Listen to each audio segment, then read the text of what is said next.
Okay, I can feel live right now. Wonderful. Hi, everyone, and welcome to the third edition of Romola D Reports.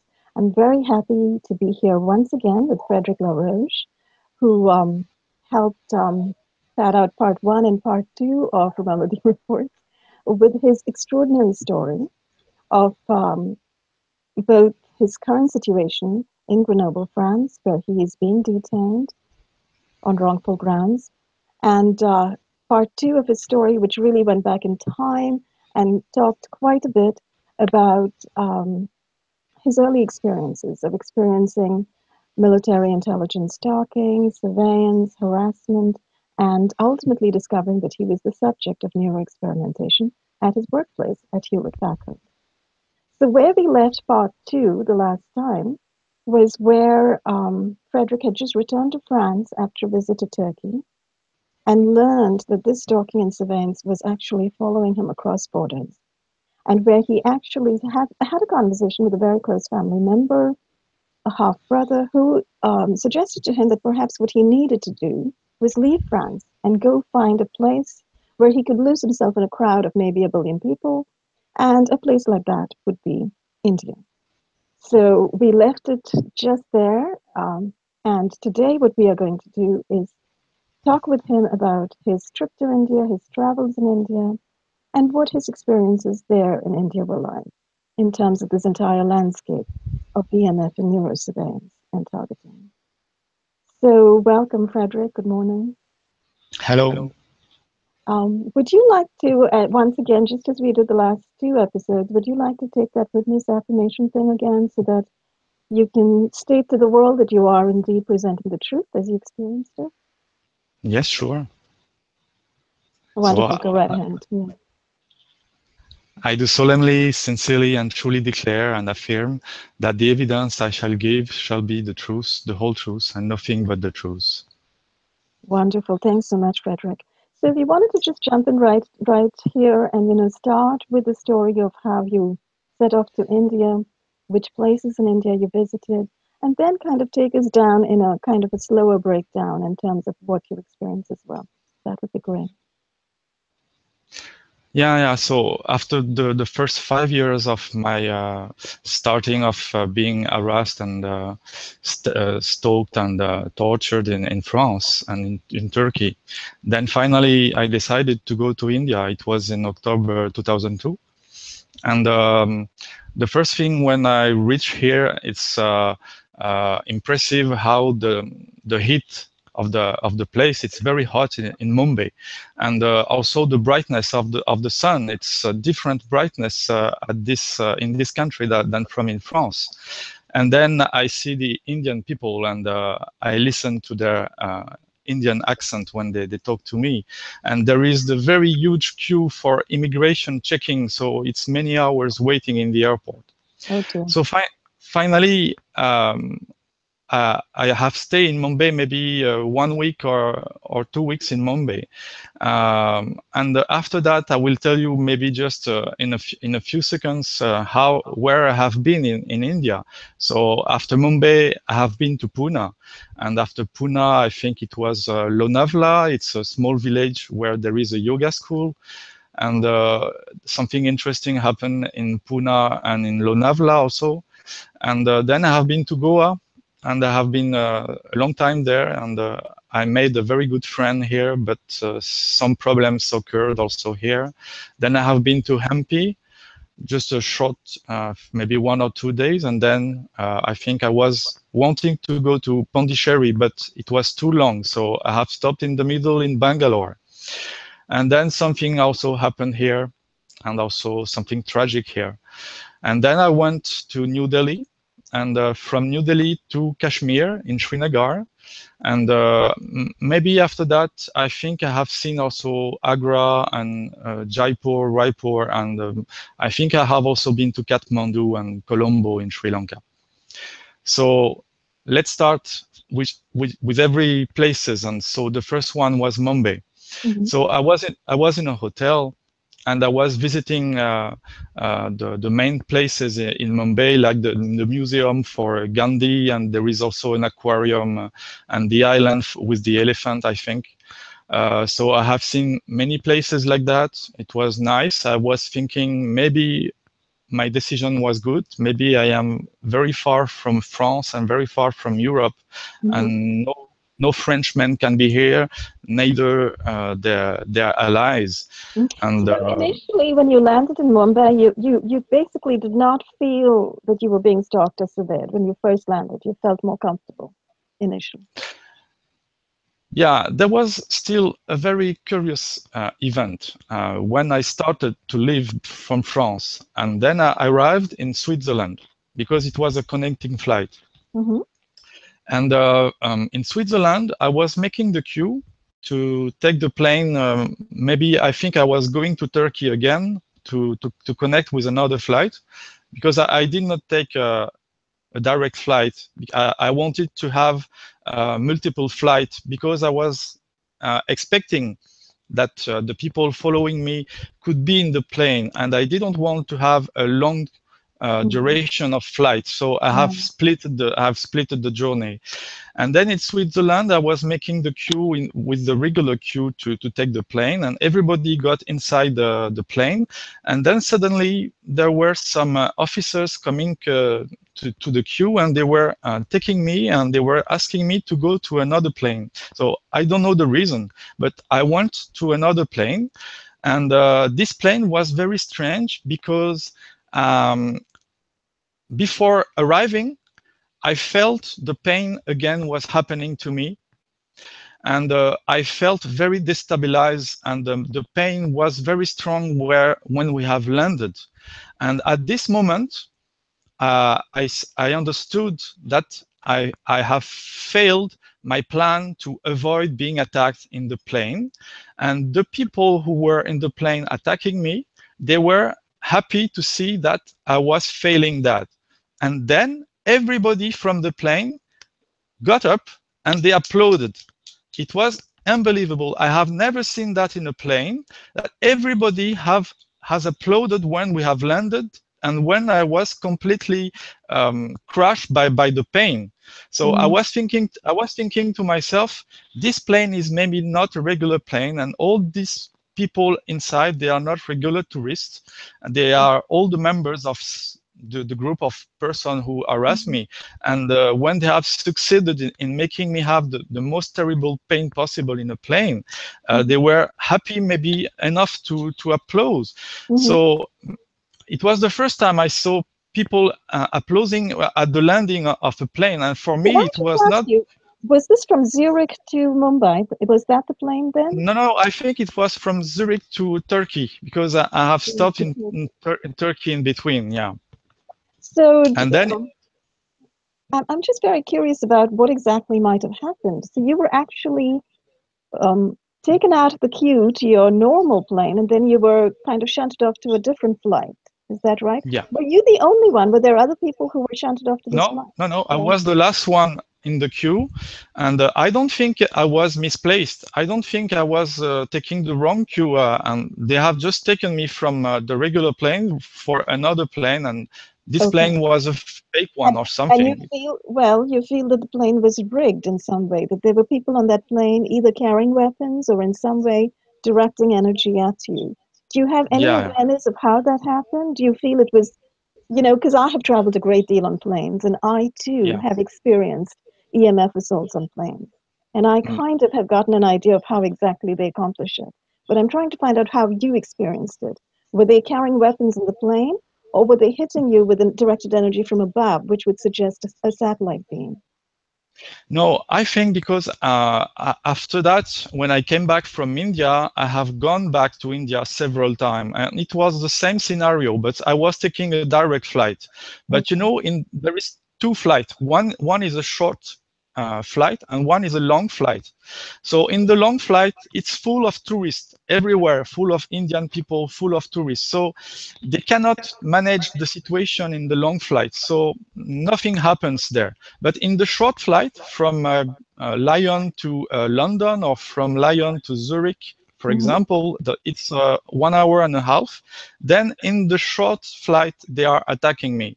And I think I know how they are doing. They are using a suitcase, and they are placing the suitcase in the luggage draw above my head.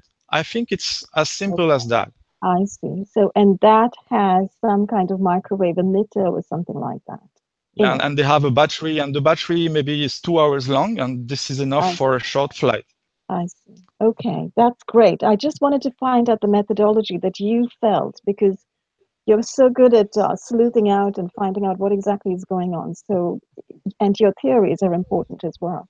So, okay, Yeah. so you found you were really being hit in that plane, which is very unfortunate, and then you landed in Istanbul, and then go ahead, pick up the story from wherever you feel it's important. Yes, finally I reach in Mumbai, and I do the visiting of everything. And then I see that some people seem to be following me, but they are Indian, so maybe I am mistaken. So I decided to run, to walk a little faster, and I see them, they are accelerating.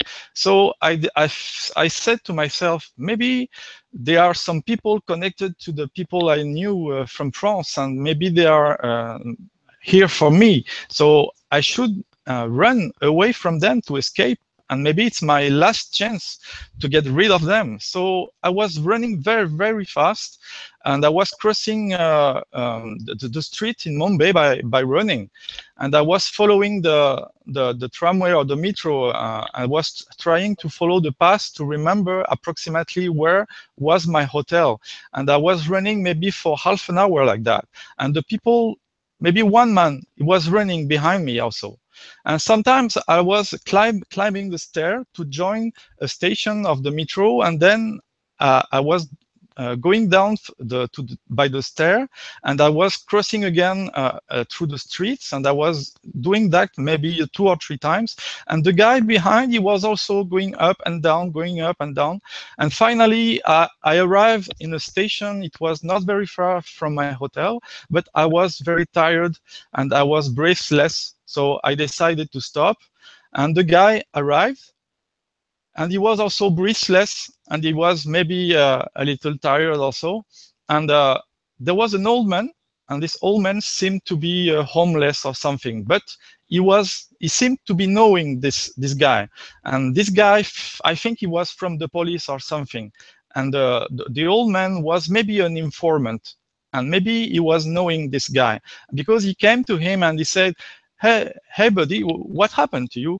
And the guy said, I was running after a big fish. You heard him say this. Was this in English? Yeah, it was in English. It was in English. That's amazing. And this was all So on just a walk that you took from the hotel, and you started to notice that you were being followed. And that's how it yeah, all started. so I decided to go back to the hotel with the metro. And from there, I was thinking, what is going to happen next? So I decided to not wait. And maybe I stayed there maybe one night. And then the next day, I saw on the newspapers that was inside the room that there is a city where the people from Mumbai, sometimes they go there to enjoy a little countryside, and the city is Pune. So I decided to take the train, and I went to Pune. And I saw the place, and it was not very entertaining for me. It was a disappointment. I was not very happy of this choice. So I was thinking maybe I should not stay in Pune. I should find a beautiful landscape a little farther. So I took a rickshaw, and I gave him a lot of money, and I told him, can you drive me for 1 hour and get lost somewhere in the south of Pune? I want to be in the middle of a forest or something with a beautiful landscape. He said, okay, I can drive you.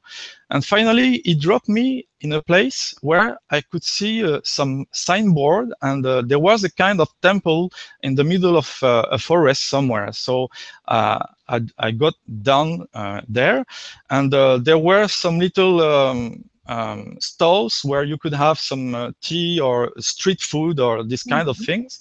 And effectively, by following a little path, it was possible to go inside the forest. And the forest was very beautiful. It was a man-made forest, and I think it was the monks of the temple who have made the forest. And I have seen the temple. It was a beautiful place, but not possible to stay and sleep in the temple. So I decided to go behind the forest and to place my tent there, because I was having my tent and my sleeping bag and everything. And I have slept there maybe one night. And in the next day, I decide to visit a little. And I see that opposite of this forest, there is another forest. And there is a church. And it's a Christian church, apparently. And I see there is a priest. And I talk to the priest, and I tell him, where do you think I could have a place of stay, a nice place where I could have a room and etc. And he said, well, not here, but my advice is that you go back to Pune, and you can go to a Christian ashram in Pune. I will give you the name and the address.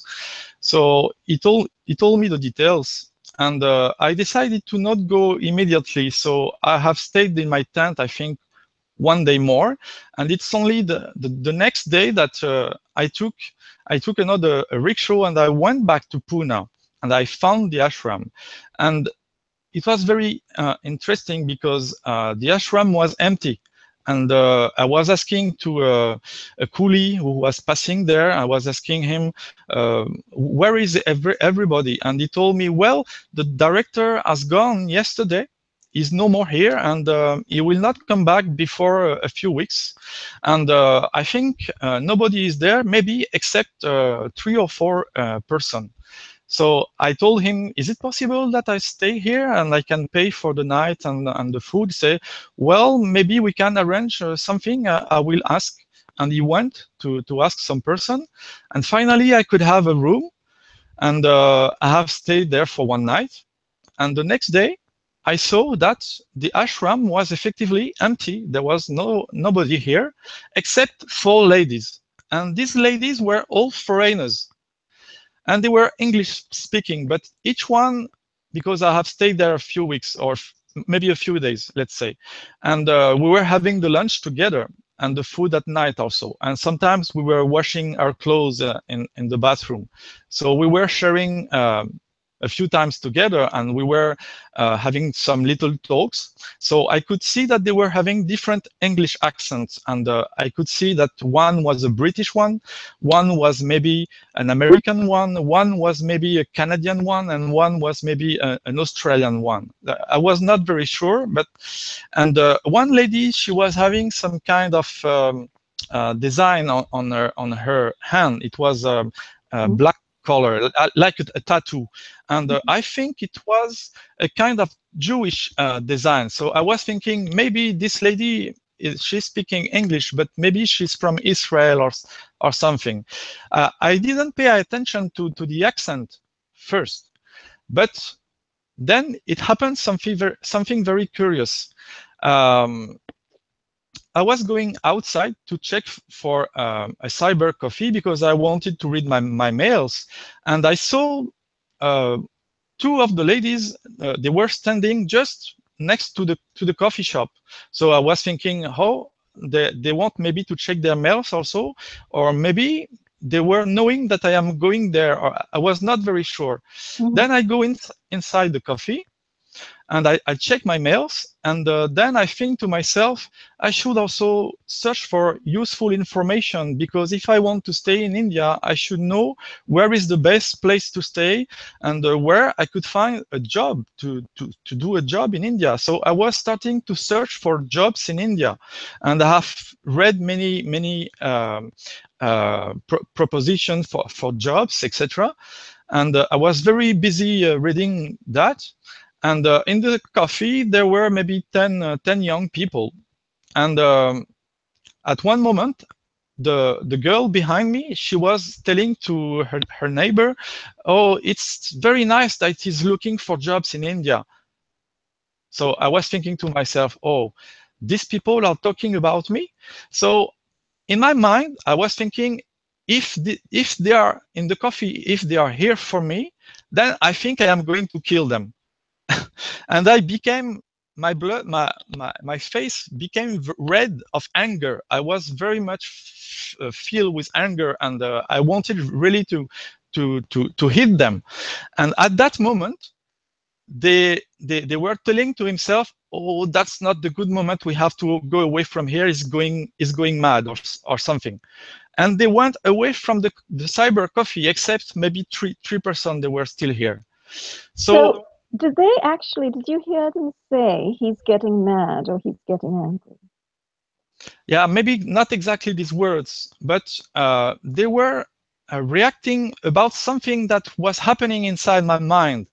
And Right. I could see that they were guessing what is happening in my mind, and then they were deciding that it's not the good time to stay near this guy, because maybe it's going to explode, and maybe this is something they are expecting from me, that I am going to break to lose the control of myself, and to start breaking the chair and the table, and then behaving mad, and then the police could catch me or anything. Maybe that's what they were expecting. Right, which would make sense if they were indeed stalking you, and if they were indeed trying to mimic you and replay what you were doing verbally, which is kind of what it sounds like. And then actually seeing that they had succeeded in harassing and provoking you, just deciding to run because they didn't feel that they could handle the heat. Right? Yeah. Okay, very interesting. So all these kind of things I already knew from France, because it has happened a lot of time for me in France. When I was going to the restaurant, for example, the two table next of mine were already filled with this person, and they were talking about me. So I was having the habit of that.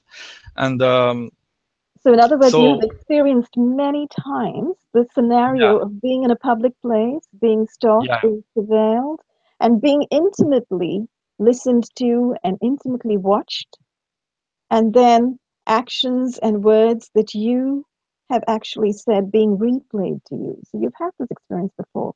And so it's a kind of a formula that these stalkers have been using around you, as around many, many others, of course, worldwide. At this point, we know exactly what the protocol is, what these formulae are. So it's very interesting that you found yourself now in a little cafe in Pune experiencing precisely the same kind of thing. Yeah. So I went out, and the two ladies were also here, and then they were going inside a tea stall to have a cup of tea. So I decided to go there, and I was sitting next to their table, and I could listen to their conversation, and they were talking about me. So I was thinking, okay, so the ladies from the ashram are also part of that. So I came back to the ashram, and I could understand the next few days that indeed they were talking about me when I was near to them, or after the lunch. I could see that they were having conversation about me. And then I remember one night an Indian man was arriving at the ashram, and he was there for 1 or 2 nights, and he was having his room just next to mine and next to the library.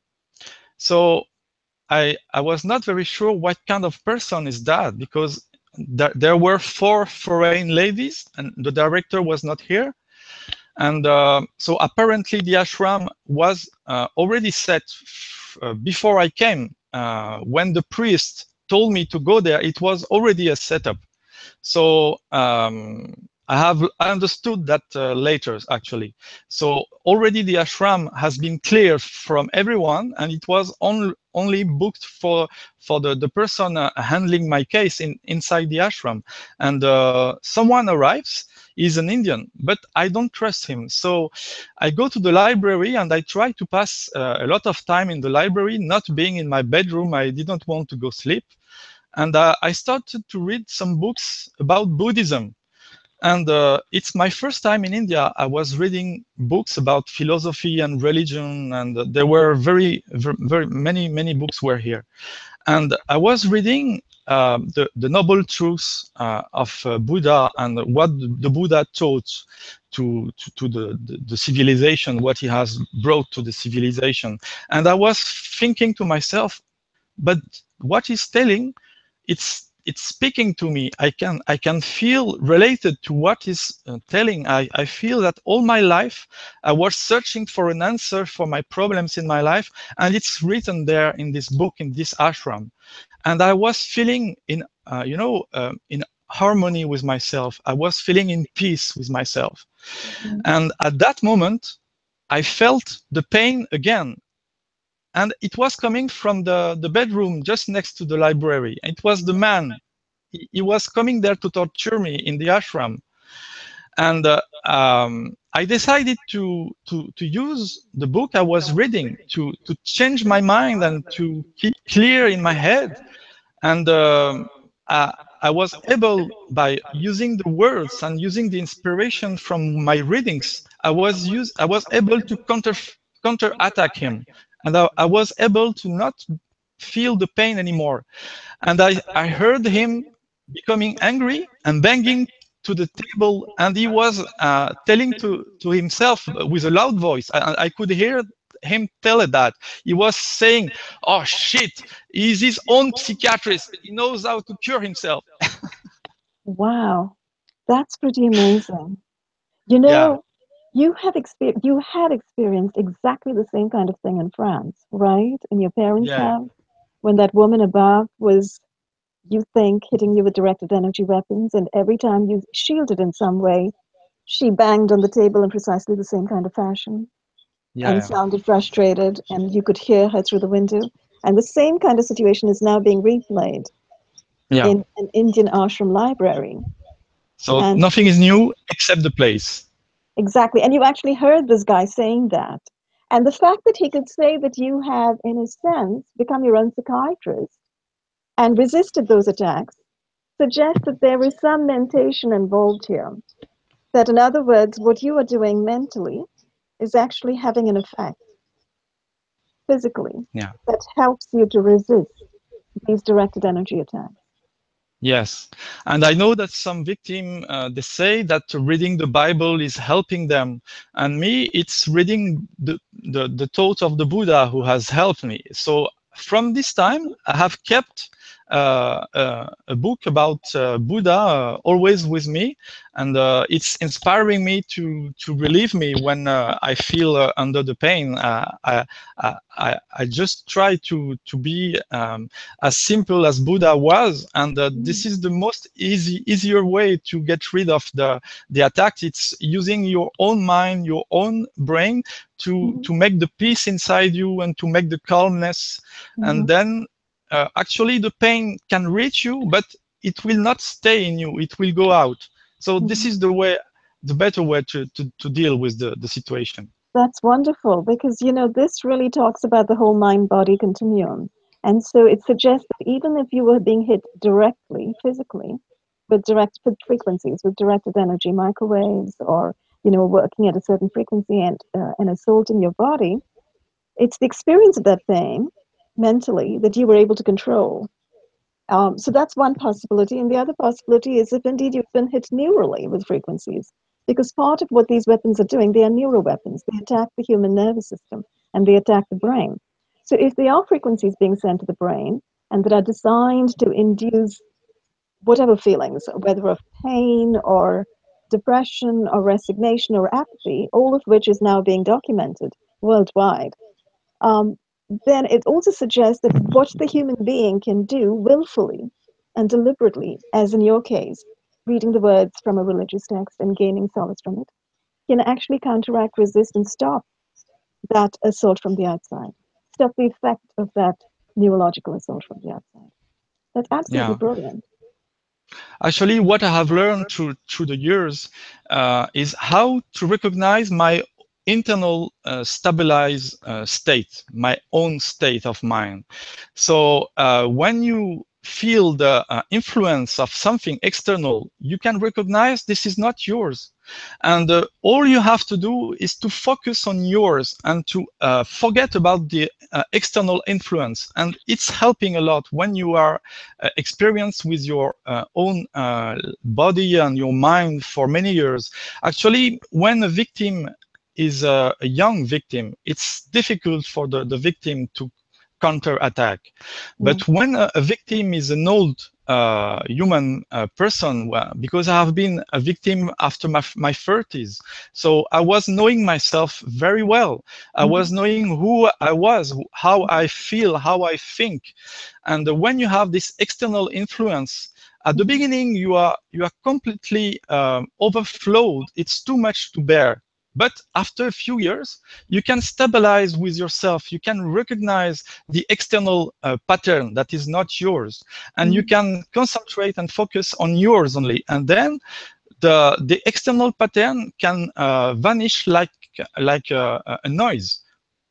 That's wonderful. So basically, what you are really pointing to is both the reality of these remote behavior modification neurotechnologies that are being used both in experimentation operations and actual operations worldwide, and the fact that these attempts to influence the brain, to change the human brain, and to move a human past free will and autonomy into accepting the external influence can be counteracted simply with the power and strength of the self and the sense of self and sense of free will that one has acquired over time. And you make a very good point about being assaulted younger and older, which really suggests that our children, our young people, our adolescents, we are the most vulnerable to this kind of insidious, externally applied, remotely applied behavior modification technology, which is nothing but the assault on the human brain and the human system, the nervous system. So thanks so much for that. That's really part of the power of what your experiences, bring out for everybody. So, so, Yeah. so great, so wonderful. So let's go back at that point in time to that library. What happens next? Yeah, I think it was all, and I went to my bedroom, and I think they have tried also to attack me during the nights. So I think the next day there was a group of young people, and they were Christian bound, music bound. So they were making some music, and they were making some exercise with the instruments, and I was listening to them, and I was thinking they were a genuine group of Christian coming here for a festival or something. So I was enjoying listening to their exercise. They were just trying to make the instruments working, and then they have started to play music. It was very nice. And I was looking at them, and they were looking at me, and I was starting to think, oh, maybe is it like the Indian guy yesterday? Maybe this group is not a genuine group. Maybe they are part of the interaction that has been set up for me. And at this moment, I started to distrust this group. And in my mind, I was starting to become scared that maybe I have to deal with one more situation, one more group of persons who are here to trap me. And I don't know how they did that, but they were reacting to my thinking. They were knowing that in my mind I was changing my mood, and I was not happy anymore. I was scared, totally scared. And at that moment, they have started to not play properly their music.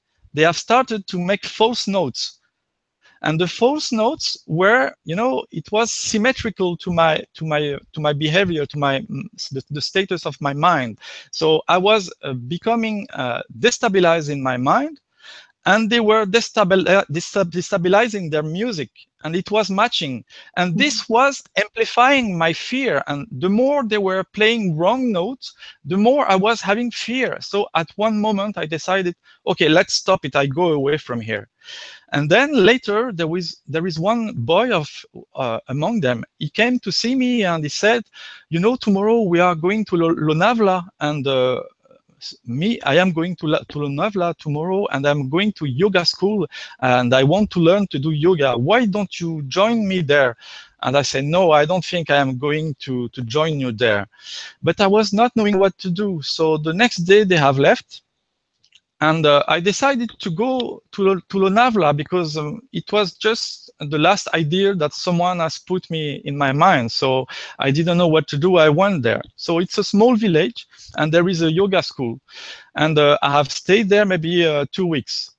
And there was a a guide, spiritual guide.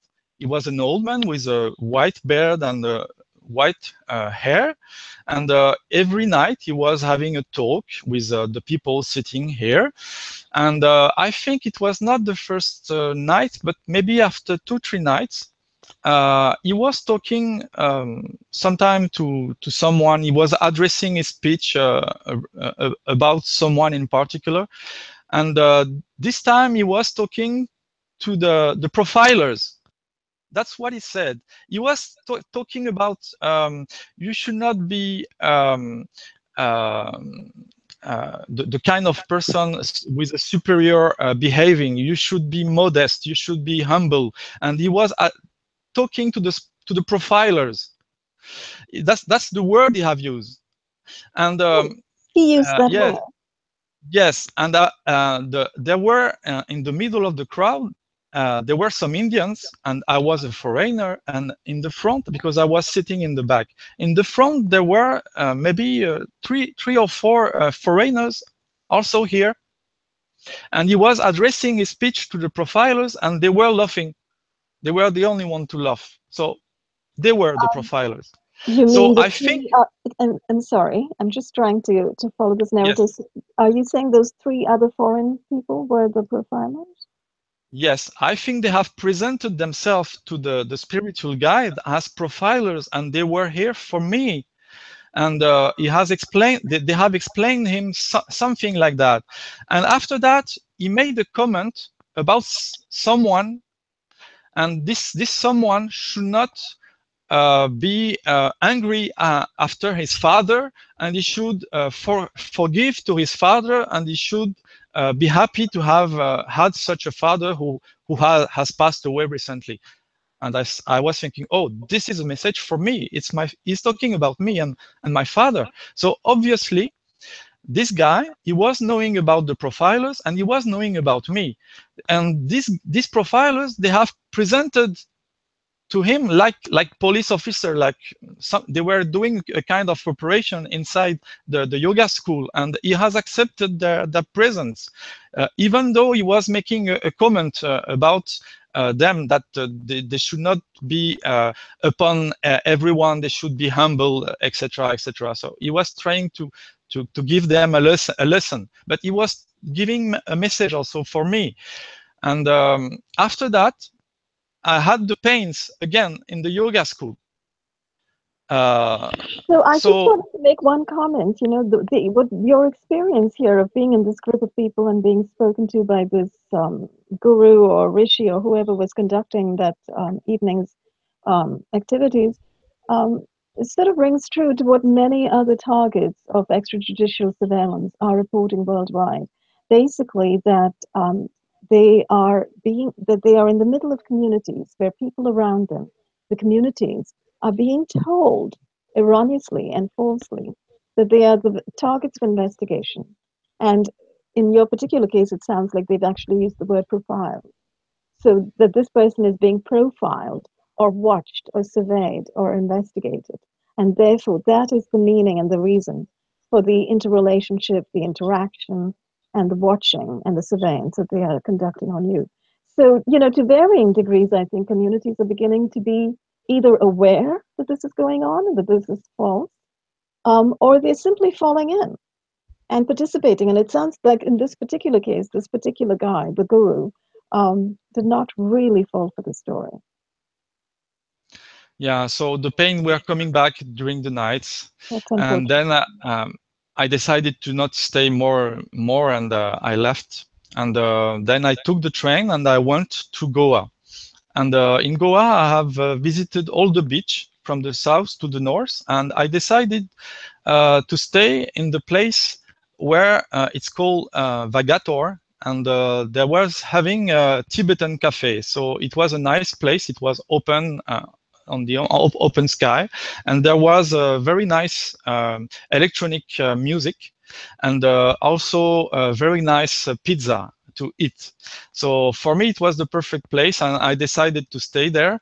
And I have rented a private bedroom of someone in Chapora.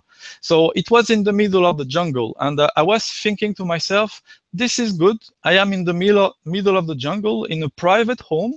There is no other home around. It's not a building. It's only a flat house. So I think I will be safe here. So I have stayed there maybe for 2 months. I have stayed there, and it was almost perfect. But the problem is that I became sick, and I was thinking that maybe I should use the same medicine I was using in France. So I have taken the risperidone I was having in France. I have taken it again, and it has made me the side effects that I had before. So I was getting paralyzed, etc. So I was showing to my friend, because I was not able to speak. I was showing to my friend, I need an injection. I need an injection. And they say, what kind of injection? I was not able to explain that. Can I just pause right there? When you say that you wanted to take the medication that you had taken in France, were you saying this is the medication? I just want to, revive this story for anybody who hasn't watched the other two videos. Basically, this was medication that you had gotten from a doctor, just to help you, in a sense, block the pain, the physical pains that you were feeling from the directed energy attacks. Right? And that's why you took the risperidone? Yes. That's why you were prescribed the risperidone and you were taking it, right? Yeah, okay. Yes. Right. I was having my pills from the start when I left France. Mm-hmm. Okay. So the problem is that my friend was afraid that I was a junkie, that I wanted to inject a drug. So he told me, I don't want you to stay anymore here, because my mother will not accept if it is the case.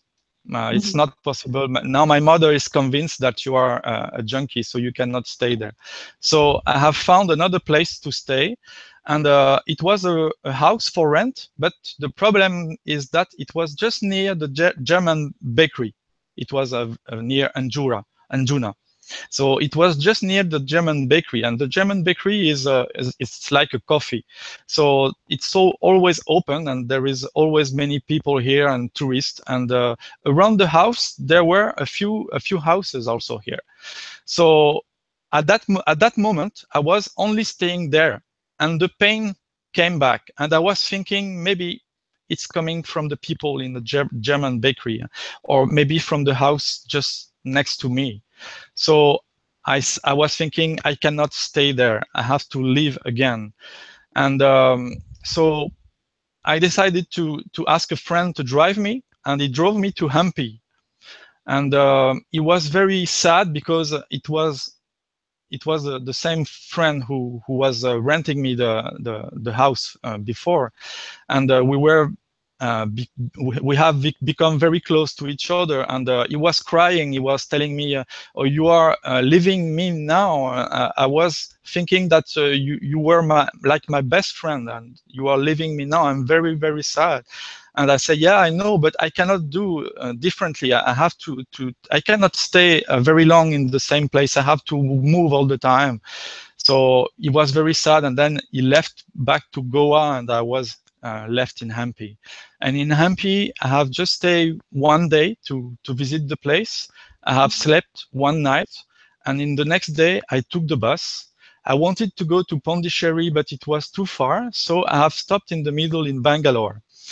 And in Bangalore, I was thinking, this is the place for the computer person, the software engineer. So I was thinking, and if I stay in Bangalore and work as a software technician or something, and maybe not, maybe I don't know what I will do. So I have rented a room in a hotel, and it was too much expensive. So I decided to find a cheaper place, and it was near Chickpet Circle, so I don't remember the place exactly. So it was a place a little dirty, with poor poor people everywhere. And but the place seemed to me adequate, because it was full of people, and I was thinking, maybe the guys who are following me, they will not dare to come in the middle of this. So I was renting a place here, and I failed because the pain came to me back, but this time it was not connected to an apartment next to me, because when I was taking an auto, I was going somewhere else, the pain was continuously I was having the pain. So it was night, day, morning, evening, all the time, 24 hours 7. And it was like that maybe for 1 month. 1 month I have stayed with the pain continuously, and it's only sometimes I was having a day off. Sometimes Saturday or Sunday it was happening nothing, and sometimes also during the day it was stopping a little. So I was having brief stops, but otherwise it was almost 1 month 24/7.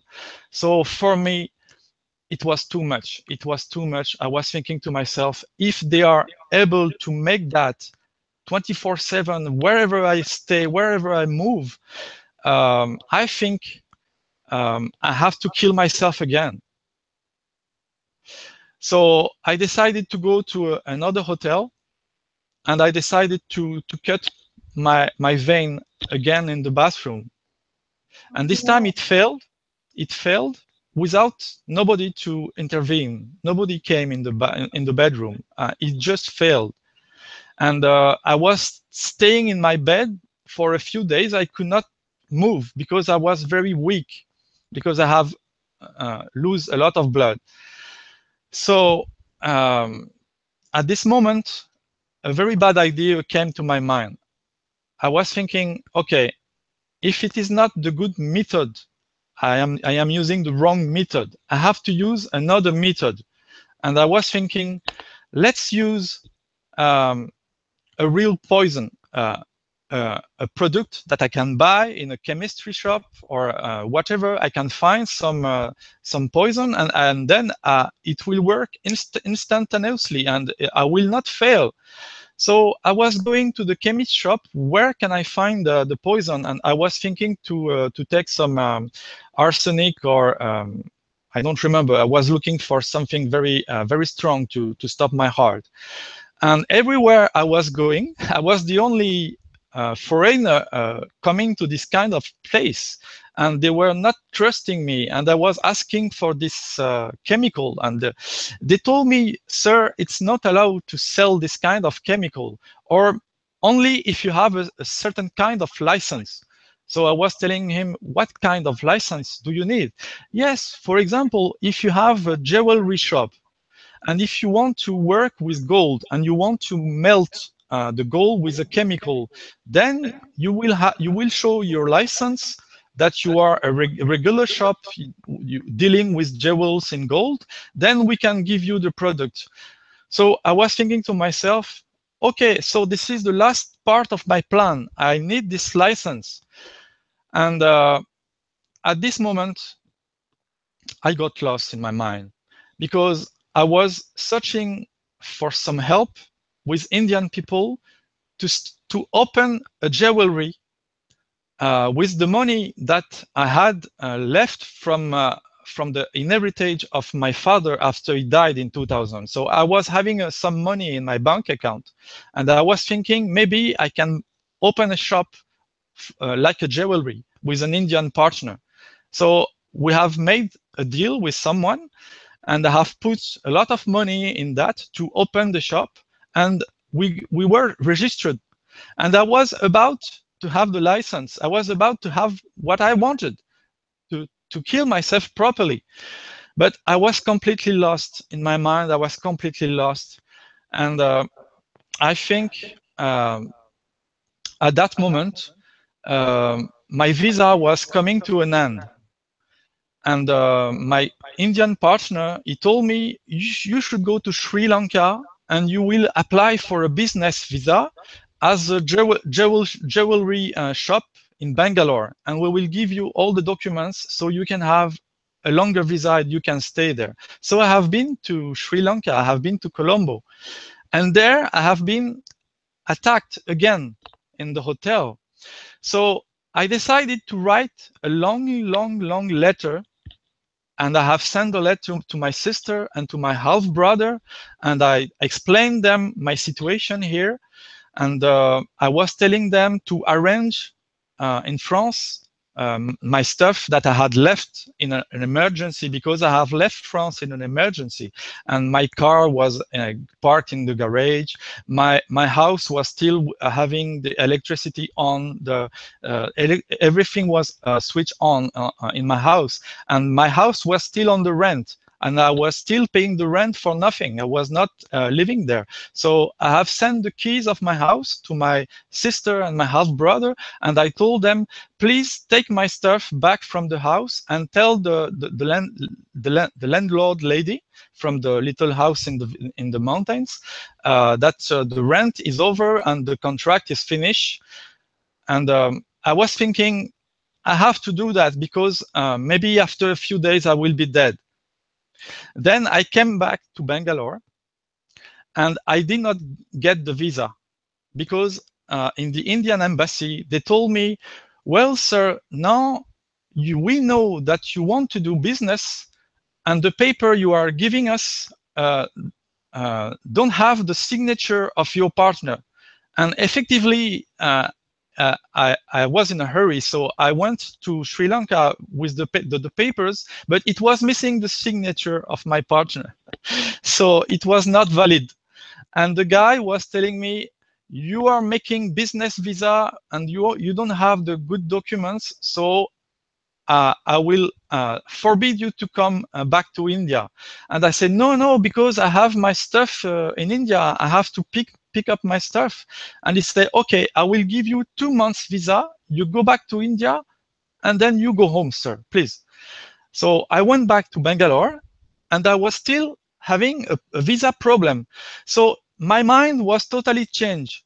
I was thinking, okay, now I have screwed up all what I wanted to have. I don't have the visa. I don't have the license. I cannot kill myself. So I was thinking, okay, let's change the strategy. Let's live. I want to live, and I don't want to die because this is not working. This is too much a hustle to die. This is better to live, and I want to fight the people against me, and it's better to stay alive for that. I'm so glad that you came to that understanding, because all of this has been extremely troubling to hear, that you had actually been making elaborate plans to try to take yourself out of reality and utterly.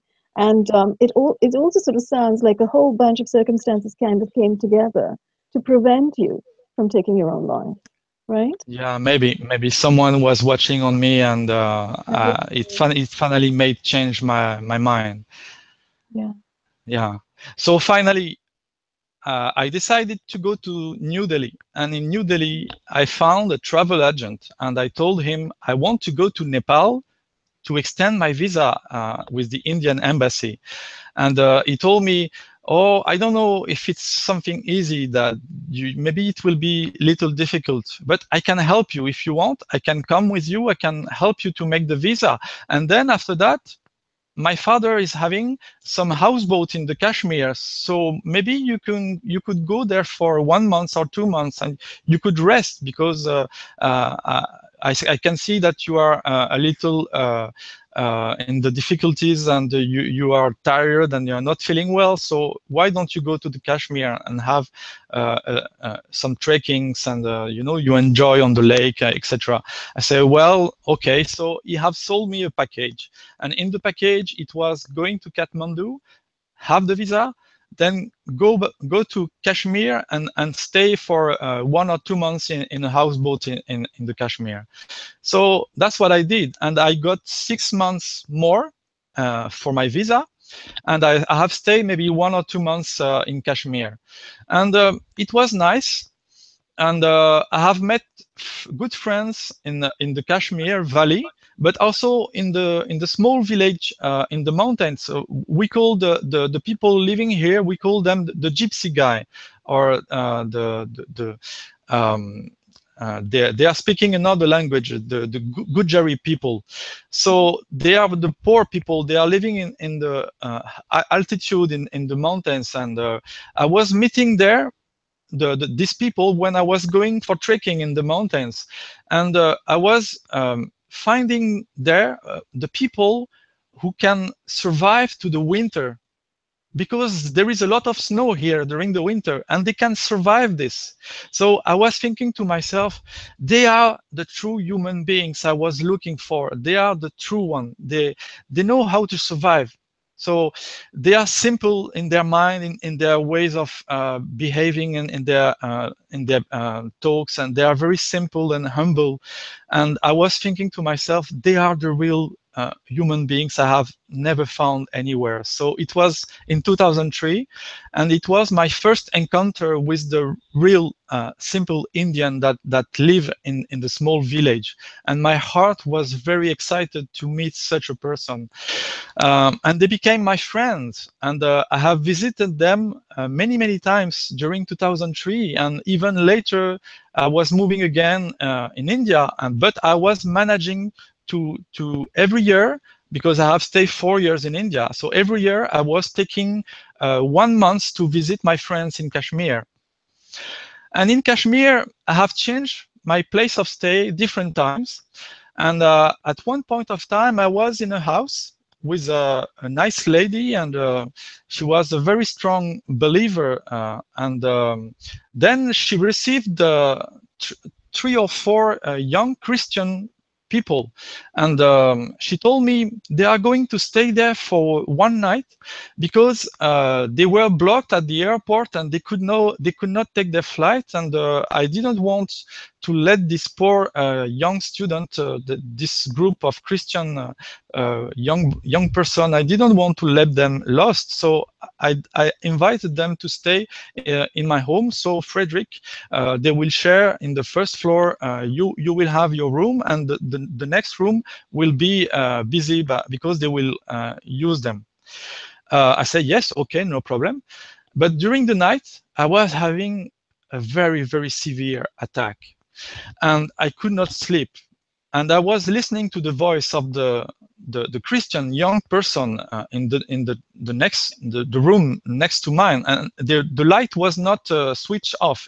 The light was still on, and they were talking and talking, and I could hear what they were talking. They were talking about some description of my mind. They were talking about my ability to speak well in French and English and Spanish, and they were talking about my difficulties regarding the pain I was having in this very night.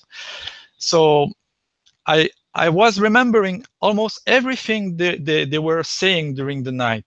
And then in the morning, I did not sleep almost. In the morning, we woke up, everyone, and then it was the time to have the breakfast. And my friend, the lady, and she was a believer, so she was wanting to make a prayer before having the breakfast. And I decided to make the prayer. And I made a very special prayer, because in the prayer, I was giving the form of a prayer, but I was using specific words. And the words I was using were the words I had listened from the group of Christian people in the room next to me. And I was repeating their very own words that I have heard them saying about me. And I saw in their faces, it was changing. And they were very scared. And when I finished the prayer, I said, Amen. And then everyone said, Amen. But the four young people, they stood up. They stood up, and then they went in the corner of the room, and they were chatting to each other. And one of them came to me, and he gave me a little piece of paper, and he wrote me his mobile number, and he told me, sir, we are very sorry what we did to you yesterday night, but we were told to do that. I'm very sorry. I'm giving you my personal number, sir. If you feel you need any help, please, sir, you will call me. I will try to help you the best I can. And then they told to my friend, we cannot stay there. We have to go very quickly, and they have gone. This is So actually, absolutely amazing. Go ahead. I do want to talk about this a little bit further, though. Go ahead.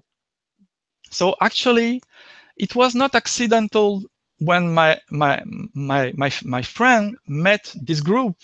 It was not accidental. It was arranged, but she was not part of the trap. She has got trapped, her and me too, and the purpose was to be in the same home as me, to torture me, but I have undercovered them. So when I made the fake prayer, my friend did not understand the prayer. She was really thinking it's a prayer, it's in his own words, so she was letting me speak, but it was coded.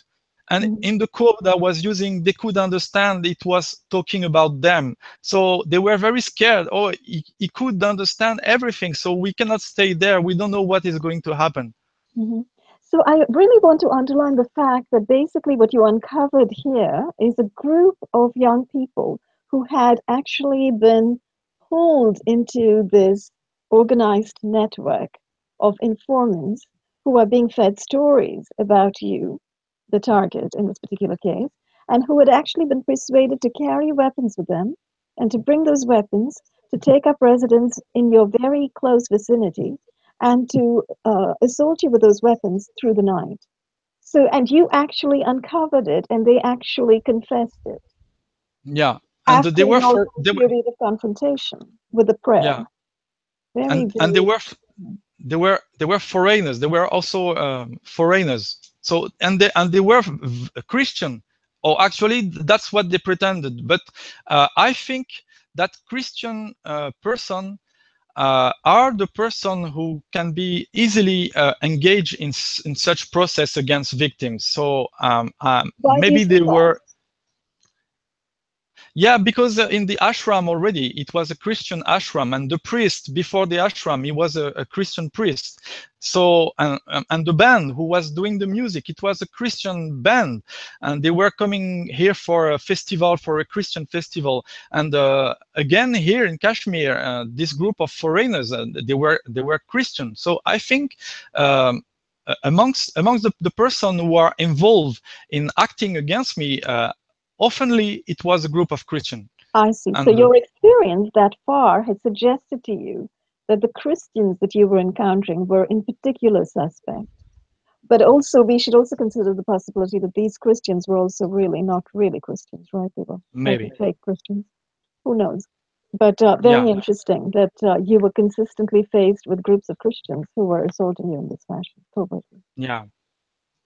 And then later I came back to the houseboat, and I remember of an incident. One morning, I was not able to realize that I was waking up, but something in my mind was telling me, "Be careful, Frederick. I think you are waking up very early." And effectively, it was maybe 3 or 4 a.m. in the morning, and I was waking up from the boat, and the boat was on the lake near the land. And I was dressing up because I was having my pyjama. So I was dressing up, placing my shoes, etc. And in my mind, I was not sure if I was dreaming or not. It was not very clear in my mind. And I was opening the door and getting out of the boat. And then I was walking on the bridge. And then my memory collapsed. And then I opened my eyes and I was on the bridge again. And I was full of water. And my good friend, he was a coolie. He was an Indian person. He was the housekeeper of the boat. He was standing upon me, and he was telling me, Frederick, can you listen to me? Can you listen to me? And I say, yes. What happened? And he told me, Frederick, you don't remember? You woke up very early and I saw you going out of the boat, and then you were walking along the bridge, and suddenly you made you made a misplaced your feet, and then you fall down in the water of the lake, and you were drawing. down. And then I have jumped in the water and I have saved you from the water. Don't you remember that? I said, no, I don't have any memory of that. What is this? So it was my first case where some programming during the night of my mind has made me waking up without me to notice it. I was like if I was under hypnosis. So I have done something without me to know that I was doing something. And then I felt in the water by accident. And then someone saved me. And that at that moment only, I really woke up. I really woke up after that. And I could not remember what I did. He only told me what I did. So it was my first experience of something that I was not doing by my own will. It was something else that has been placed in my mind and that has been programmed in advance, and I was doing it without me to be able to know it and to see it and to control it. This is absolutely extraordinary and really so extraordinarily unsettling, because this pretty much sounds very much like the CIA's radio hypnosis, intracerebral electronic dissolution of memory, whereby, this goes back to the MKUltra experiments in the 70s, which were all hushed up. They weren't shut down, they just went underground. And what we are seeing today in all of these neuroexperimentation cases are possibly the re-emergence of those precise experiments. But it's so disturbing to encounter such a situation where you, a real life human being, has been assaulted in your sleep, programmed in your sleep, so that you feel that you're, in a sense, being radio hypnotized, moved into a state of hypnosis where your free will is completely suppressed. And then you actually do not have any memory of what transpires during that state of hypnosis and free will suppression. And this is sort of the situation that we see being played out, for instance, in cases like Rohini Basaser in Canada and various other people. In fact, it's questionable whether all of the active shootings that we hear about, I know a lot of those are false flags set up, crisis actors, but a large part of them, some of them have actually talked about hearing voices, experiencing synthetic telepathy, and experiencing this whole scenario of not remembering what transpired and feeling as if something else has taken over their bodies. So these things are not urban fantasies, they're not conspiracies. They can be traced scientifically back to CIA experimentation. And so this is doubly concerning and unsettling that you experienced this. Now, you say actually that this is the first time you experienced it. Have there been other times since that moment? Yeah, it has happened a second time. I was in Delhi, in the house of a friend, and I woke up. It's the same thing. I woke up maybe at 5 in the morning, and I went downstairs, and I have switched on his computer, and I was starting to work with the computer. And then my friend, he woke up also, and he was seeing me in front of the computer. So he came to me and he was asking me, Frederick, it's very early. What are you doing with the computer? And I was talking to him, but I was talking in French language, and he was not able to understand me. So he was telling me, please shut down the computer. I don't know what you are talking. You are talking in French. Can you listen to me? Can you listen to me? And then I left the computer. I went back to the room upstairs, and I finished to sleep. And then in the morning, everybody wakes up, but my friend comes to me and he say, Frederick, do you remember what you did in the middle of the night, in the early morning? I said, no. Well, I will tell you. You have woken up, you have gone down, and you have used the computer, and you were talking to me in French.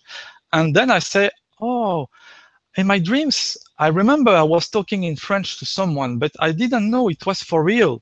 So it was just a brief action, but it was the second time I was acting under some kind of hypnosis, and I don't know how they can do that, and maybe because it's many years have passed, and they were passing all this time, they were passing to induce me something in my mind, and this was starting to give a kind of action, the result. Maybe they wanted this kind of result to come out after this many years passed to target me. But When, it has where, never. where did this latter incident occur? Yeah, I think it was in 2004 or something. And where And was it? it was in New Delhi. Yeah. In Delhi. It was still in India, I see. Yeah, yeah. Okay. All right. So And that's very, it was the last time.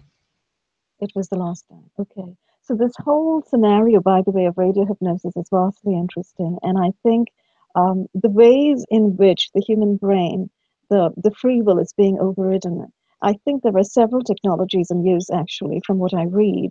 And certainly this is something to revisit.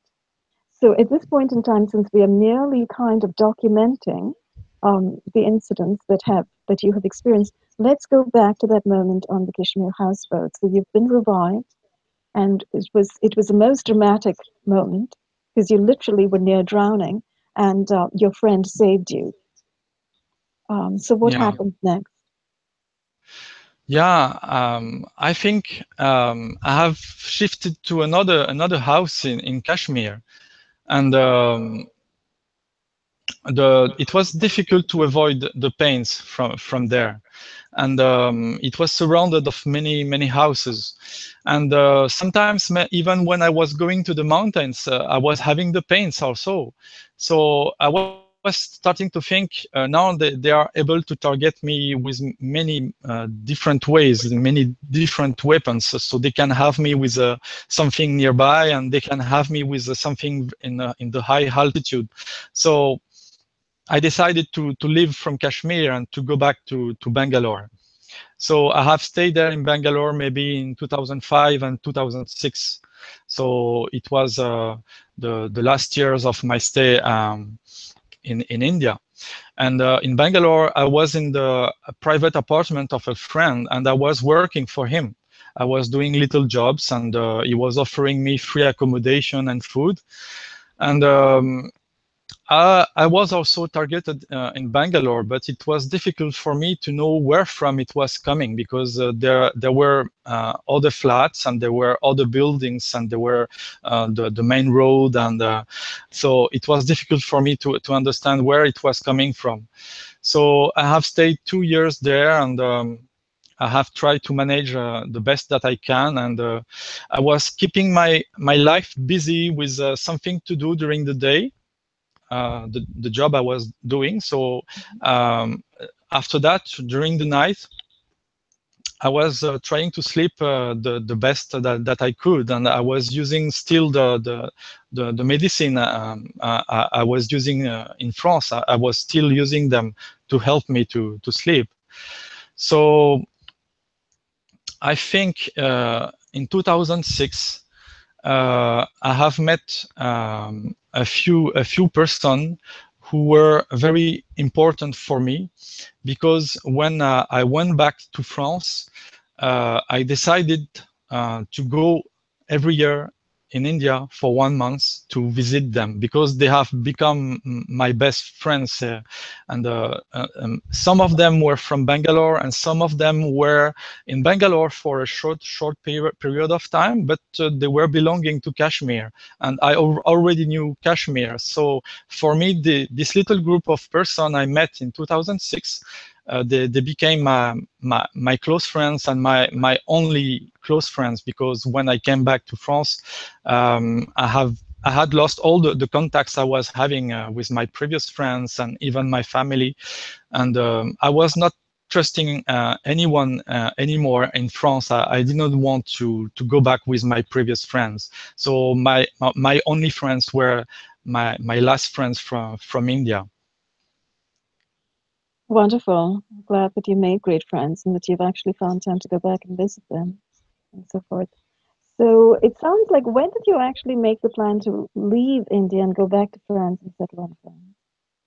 Yeah, it's in 2006. My visa was about to finish again, so it's always the problem of the visa. So I went to see a software company, and I told them, "Do you need a software engineer?" And they say, "No, but we need someone who speak in French language because we want to do some business over the phone with Canadians and in Quebec, and they are speaking French language there. So maybe we are interested to hire you, but your visa is not valid for getting an employment with us. So you have to go back to France, and we will give you a contract. We will sign the contract, and then you will apply for a regular employee visa, and you will come back and join us in the company in Bangalore, and you will work for us for a minimum of 1 year." And I said, yes, that's the good plan. And I decided to leave India in November 2006 with the plan in my mind to get the new visa and to go back to India, because I was not trusting France anymore, even though in India it was also some difficult times. But I was not knowing where to pass the rest of my life. I was thinking maybe in India I can manage because it's the life is cheaper, and it's a very big country. I can move in many different places, and I have good friends. So I was thinking maybe I can be more lucky in India than in France.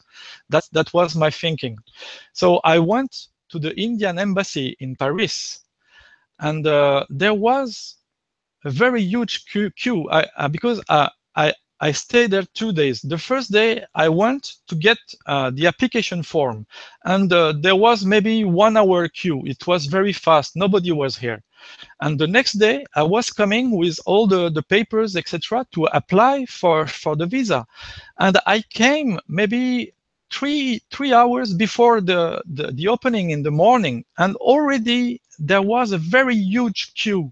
And the queue was maybe 6 hours waiting for me to get inside, because for every person it was taking a long time, very long time. And when the queue was also going outside in the roads, and when I was inside, I saw a lady, blonde hair, and this lady, I was knowing her. She was a French lady I have met in the shop for the man I was working for in Bangalore. She was there. She was in the shop where I was working in Bangalore. And we have talked maybe 5 minutes because she was French. And then she was there in the Indian embassy, maybe half a year later. She was there, and she was in the same day that I was applying for the visa. She was there. So I was asking her, but what are you doing here? And she said, well, like you, I am applying for another visa because I'm going back to India. Me too. But for me, this was having no sense at all. And during all the time I was doing the queue, I was having a lot of pain in my head. And I was thinking, even I have to leave the queue and not apply for the visa because the pain was so huge. And actually, when I was inside, I could see the person in front of the desk of the counter. They were talking, and I think that all the queue was filled of fake person. And even this French lady, it was not an accident. She was here because there was an entrapment also at the embassy, and the purpose was to make me fail to have the visa. But I did not fail. I had my visa. It was done. That's brilliant. But the problem was, when I came back to my place of living with my mother, I was staying with my mother, then I was severely attacked. And it was so painful that I had to call the emergency, and I went to the hospital, and I have stayed maybe 1 day in the hospital. And I was feeling so much weak and so much pain everywhere, that finally I called the company in Bangalore, and I told them, I'm sorry, but I am too much weak and I have too much pain. I I cannot come in the proper date that you were expecting me to come, because maybe I am going to stay in the hospital. I am very sick. So finally, I didn't use this visa. It is still on my passport, but it has never been used because I could not go back to India, and I stayed in France with my mother, and then many other things have happened later. I see. Okay. That is such an incredible story. So you actually succeeded in getting the visa despite being assaulted in the line and despite being swarmed by, it appears, networks of people who were put there to stall the entire process. But then immediately afterward, you got very sick and you actually couldn't go. Um, so, so in a sense, you stayed in France not by intention, but somewhat accidentally, because you had intended to go back to India. Yes. And this was in 2006, right? Or early 2007, perhaps? Or was it still? It's in 2007. Yeah. It was 2007. Okay. So perhaps at this point, Frederick, what we can do is close down this session because we've been going on now for an hour and 20 minutes. Yeah. And in the next session, part 4, we will pick up your story with your stay in France, and bring it up, perhaps bring it up to the present date, because during this time period, it sounds like between 2007 and 2017, you became very active as an activist, and you began to research and understand this phenomenon, and you began to do a lot of work to try to alert people to what is going on in France and elsewhere, really, about the organized stalking and about the neuroexperimentation with neurotechnology that's going on, and the use of directed energy weapons or microwave weapons on people in a covert fashion. So this has been a really extraordinary conversation. Did you want to add anything further about your whole experience in India before we close this one down? Yeah, I think India, it was something good. My only mistake maybe is that I didn't throw my credit card, and I didn't throw even my French SIM card, and I didn't throw my passport and my papers. And maybe I could have a chance if right away when arriving in Mumbai, I should have been to a temple and become a monk and live as a monk there, by throwing all my stuff and not using them anymore. And maybe I could have really been lost there, but it was not the case. But, well, you're kind of saying now, sort of in hindsight, that perhaps if you had done that, if you had sort of stripped yourself of your existent papers, announcing and pronouncing your current identity or your persona as a person, then you might have experienced life differently. But it appears that part of what's going on here with people following targets from state to state and country to country across borders has to do with something that goes beyond credit cards.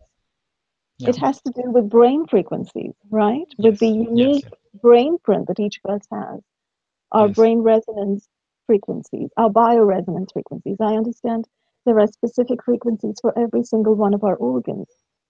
Mm. And it has to do with the tapping into and the recording of these frequencies by these incredibly amoral and unethical neuroexperimenters and totalitarians, really, who are imposing these forms of control on human beings in this fashion by taking these brain prints. Mm. So our brain prints we carry with us. Mm. We emit them despite ourselves continuously. And quite apart from the issue of brain frequencies, there's also the issue of covert implantation. Most targets report being covertly implanted. In other words, there are RFID chips in their bodies, possibly in their brains, that are giving off specific frequencies that can be received and can be recorded. And people are being tracked in this fashion, and that brings up this whole issue of electronic slavery, bioslavery, etc. That I have been following in my articles, and that you as well, are very aware of. So obviously, it's for these reasons that we are doing these interviews and that we are talking about these subjects, because we want to disseminate to the world that these are not stories, that these are actualities that are currently transpiring. So I really thank you for coming forward and talking at length about your experiences, because through the course of your experiences, You have made extraordinary discoveries, attesting to the reality of these stalking and assault scenarios. So I really thank you, Frederick. And at this point, if we're okay with closing the session down, let's do so. And we'll plan to convene again very soon to pick up part 4 with your experience in France.